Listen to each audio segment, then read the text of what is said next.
Voilà pour la vidéo du 9G. Prenez votre tresse,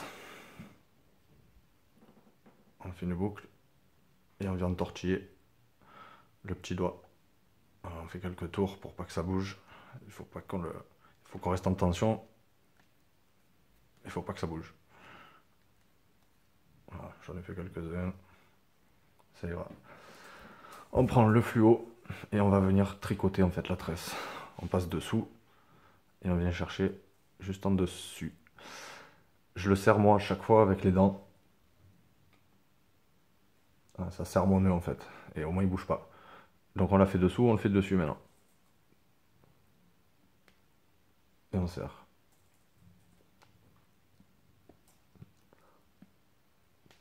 Voilà. Voilà, j'ai fait 3 passages. Bah, j'en fais à peu près une quinzaine, entre 15 et 20.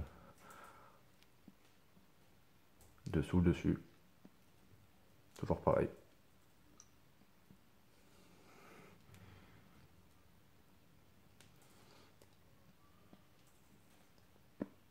Vous pouvez le faire plus petit si vous voulez. 10 tours, ça suffit, large. Après, je le fais gros, il bouge plus.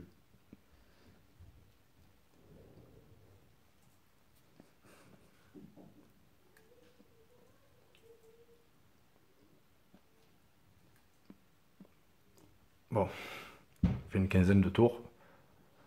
Comme vous pouvez le voir. En fait, on n'a pas fait de, de nœud avec le fluo. Le fluo, il est juste entortillé par la tresse pour l'instant. Et maintenant, on va bloquer tout ça. Donc, on enlève tout ça autour du doigt. Moi, j'ai fait beaucoup de tours parce que j'ai pris une grosse tresse, elle glisse. Donc, on a notre nœud, notre bout de fluo, notre bout de tresse et l'excédent. On vient tendre tout ça. On va bloquer en fait par une série de nœuds classiques. Donc, on va en passer un autour du petit bout de fluo et de la tresse dans ce sens. On le serre. On tire sur les deux bouts de tresse. Et on resserre fluo et tresse.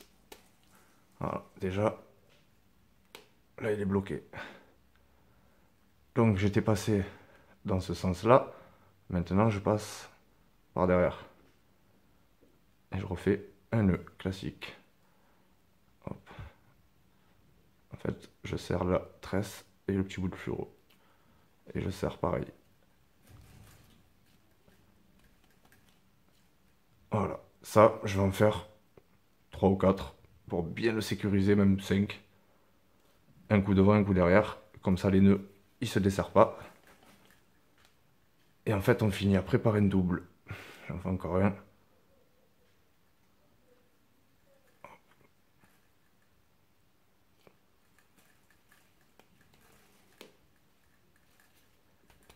Hop.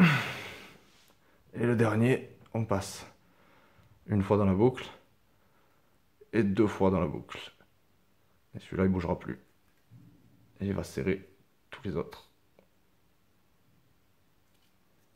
On le serre pareil.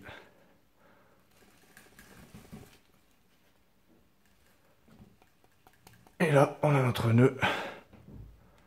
Pour moi, et pour beaucoup d'ailleurs, mais je pense qu'il n'y a pas mieux, c'est le nœud le plus solide. Il ne reste plus qu'à couper en fait le petit bout de fluo et le petit bout de tresse.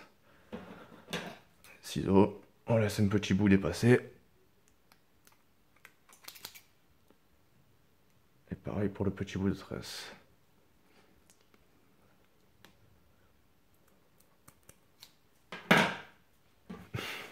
Un briquet.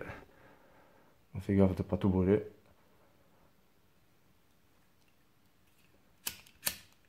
On brûle un peu là, le petit bout de tresse.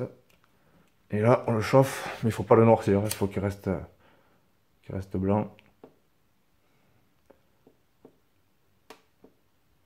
On reste un peu loin. On fait une petite boule. Et on mouille. Au moins quand il va se serrer, le fil va venir en butée du rebord. Et ça bougera plus. Voilà. Avec ce nœud, c'est fin. Ça passe dans les anneaux. Vous le sentez même pas. Au lancer, même quand vous ramenez un poisson, S'il faut que le nœud passe dans les anneaux, ben, vous le sentez même pas, ça passe. Et franchement, c'est incassable. Je me suis enragué, j'ai attrapé des gros poissons et il a jamais cassé. J'ai cassé ou la tresse ou le fluo, mais jamais j'avais au nœud.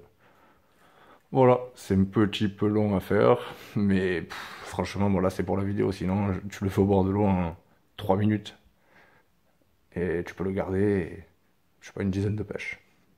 Voilà les gars.